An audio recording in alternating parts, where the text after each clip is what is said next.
நமது ஏகவன ஈசன் ஆலயத்திற்காக கேசவானந்த சுவாமிகள் வருகை தந்ததற்கு அவருக்கு கதராடையை பொன்னடையாக அறிவிக்கிறோம். ஆன்மீக பக்தர்களுக்கு சிறந்தாழ்ந்த கேசவானந்த சுவாமியின் வணக்கங்கள். நமச்சிவாயவனுடைய பேராற்றலும் அவருடைய உத்தரவிலே இந்தியா முழுதும் பல சிவஸ்தலங்களை பார்த்து தெய்வீக கட்டளையில் 60 ஆண்டுகள் முடிந்து 61 முடிகின்ற இந்த காலகட்டத்திலே இவ்விடத்திற்கு ஈசன் அழைத்து வந்திருக்கின்றான். இது ஒரு சித்த நிலையின் ஈசனாக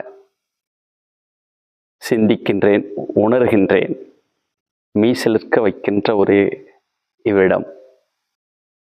ஈசன் கட்டளை இவ்விடத்தில் எமக்கும் ஒரு மிகப்பெரிய பணி காத்திருக்கிறது. ஈசன் கொடுத்த கட்டளை இவ்விடத்தில் இருந்து சேவை செய்ய வேண்டிய ஒரு பாக்கியத்தை கொடுத்த ஈசனுக்கு பாதம் திருடி இங்கு வருவர்களுக்கும் ஒரு மிகச்சிறந்த ஆசியும் வளர்ச்சியும் காத்து கொண்டிருக்கிறது. சித்தனுக்கும் ஈசனுக்கும் பணி கொடுத்த 5 எழுத்து மந்திரக்கு ஆதிக்க நாயகனுக்கு மனமார்ந்த நன்றி. வாருங்கள், ஈசனோடு ஆசி காத்து கொண்டிருக்கிறது. உங்களை ஆசீர்வதிக்க யான் தயாராக உள்ளோம். கேசவானந்தனின் ஆனந்த வணக்கம். ஓம் நமச்சிவாய.